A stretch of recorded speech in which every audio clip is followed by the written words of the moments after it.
Salut à tous, je vous retrouve aujourd'hui pour parler ensemble de la partie 3 de La Casa de Papel. Partie 3, saison 3, il y a beaucoup de choses qui se disent à propos de ça. J'aime pas trop le terme de saison 3 parce que je ne considère pas que ce soit une saison 3. Je considère plutôt que c'est la saison 2. Sachant que la saison 1, initialement, sur la télé espagnole, a été divisée en deux parties. Un peu comme ce qui se fait aux États-Unis avec une coupure mi-saison. Donc c'est pour ça que ce terme de saison 3, je l'aime pas trop. Et d'ailleurs, Netflix a eu la bonne idée de mettre partie 3 et non pas saison 3. Bon, ça mis à part, ce qui nous intéresse, c'est de parler de cette partie 3, de ce retour de La Casa de Papel. Est-ce que c'est un retour réussi ou alors est-ce que c'est une saison de trop? Et bah, vraiment, il faut que je vous le dise, mais j'ai adoré cette partie 3. Elle est finalement à peu près du même acabit que la partie 1 et la partie 2, qui étaient très bonnes. C'est du même acabit parce que globalement on retrouve les mêmes personnages, la construction scénaristique est sensiblement la même, parle d'un nouveau braquage, et on a donc cette même confrontation entre les Dali et la police espagnole. C'est du même acabit, mais ce n'est pas tout à fait pareil. Déjà parce que quand La Casa de Papel a été créée, elle a été créée pour la télévision espagnole avec un budget beaucoup plus réduit. C'était des épisodes d'à peu près 1 heure, donc c'est des épisodes très longs. Et quand Netflix a racheté les droits, ils ont redécoupé les épisodes pour en faire des épisodes plus courts. Et on avait donc une série Netflix avec un petit budget. Là, pour cette partie 3, c'est vraiment Netflix qui est aux commandes et le budget forcément s'en ressent. On a beaucoup plus de décors, on a des scènes d'action qui sont encore plus impressionnantes.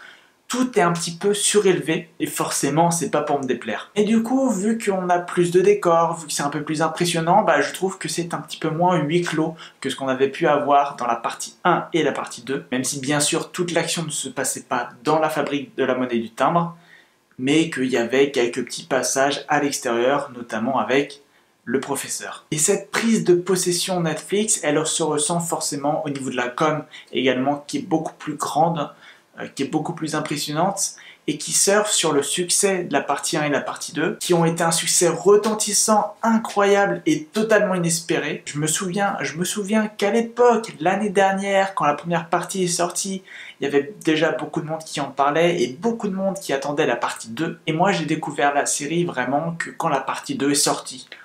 Parce que je m'y étais pas forcément intéressé, j'ai vu qu'il commençait à y avoir une hype. Mais vous le savez, moi, quand il y a une hype, je suis assez réticent. Je veux pas trop me mêler à cette hype. Je veux plutôt prendre du recul. J'ai plein de choses, de toute façon, à part à regarder. Et revenir peut-être plus tard, quand la hype sera un peu passée. Ou alors pour voir si vraiment elle est justifiée. Et quand j'ai regardé La Casa de Papel, je me suis maté tout, mais presque d'une traite. Je crois que ça m'était arrivé très rarement de manger autant d'épisodes d'un coup, mais parce que j'avais adoré la série et je l'adore encore.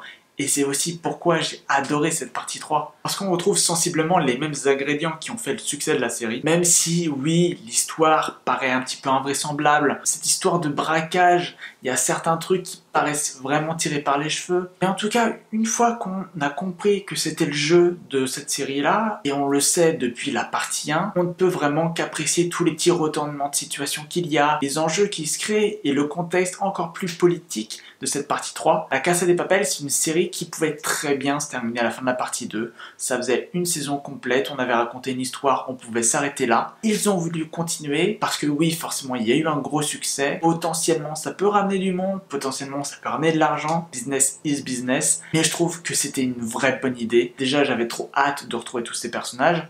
Mais en plus, je trouve que l'histoire, le postulat de base est assez bien mis en place. Pour la faire courte et sans spoiler, tout part de l'arrestation de Rio qui va être enfermé, qui va être interrogé et torturé. Et donc la bande qui est aux 4 coins du monde va se réunir pour faire un braquage, pour mettre la lumière sur ses agissements et pour taper un grand coup. Pour un casse qui sera encore plus gros que celui de la fabrique de la monnaie du timbre. Alors c'est clair qu'ils auraient très bien pu s'arrêter avant cette partie 3. Et là où c'est intéressant, c'est que cette partie 3 ne gâche pas ce qui a été fait avant.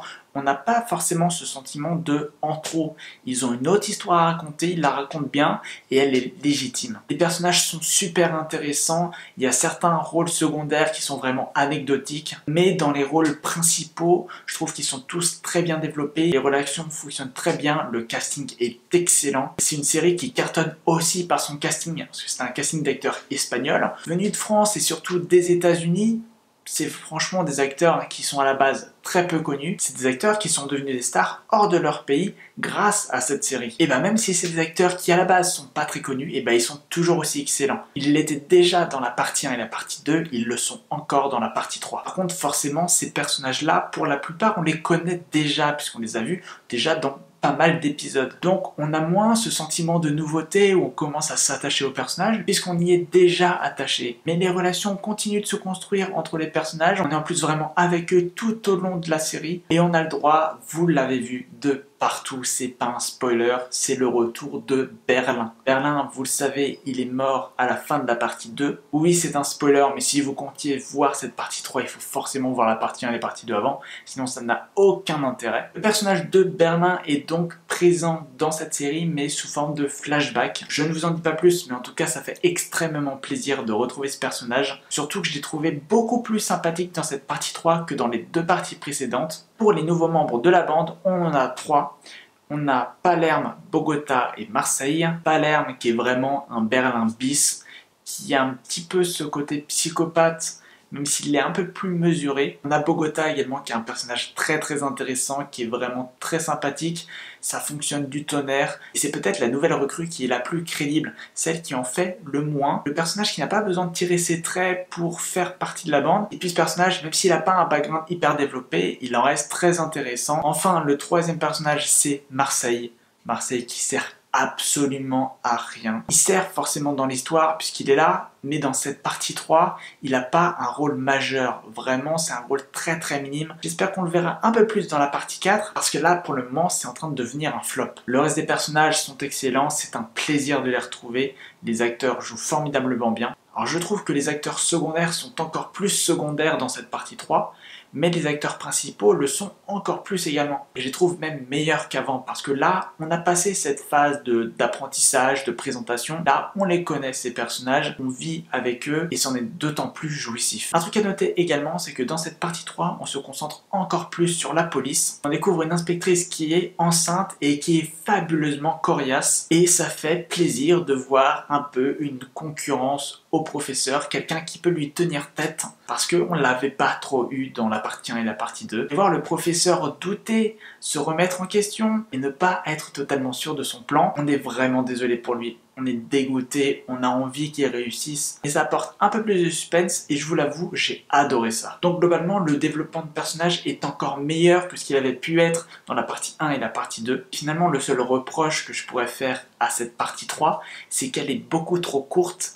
On n'a que 8 épisodes, ce qui est vraiment très peu. Et c'est là où c'est pas du tout à considérer comme une saison 3, c'est que l'épisode final de cette partie 3 n'est pas un épisode final de saison. C'est vraiment un épisode final de mi-saison, comme on en a dans plein de séries américaines qui vont faire une pause de quelques semaines, par exemple pour les vacances de Noël.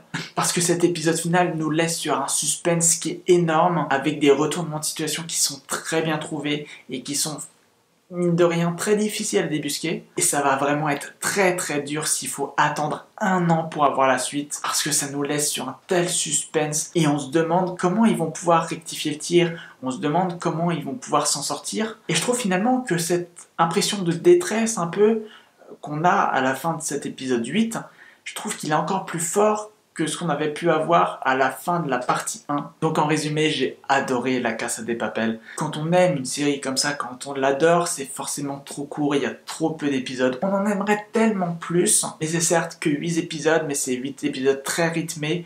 Au moins, il n'y a pas de blanc, il n'y a pas de coupure. Moi, j'adorais, je ne sais pas ce que vous en avez pensé, n'hésitez pas à me le dire dans les commentaires. Si vous avez aimé cette vidéo, bien sûr, n'hésitez pas à mettre un pouce bleu. N'hésitez pas également à vous abonner. On se retrouve très vite pour de nouvelles vidéos, parce que cet été sera rempli de vidéos, je vous l'assure. Mais en attendant, vous le savez, portez-vous bien. Ciao.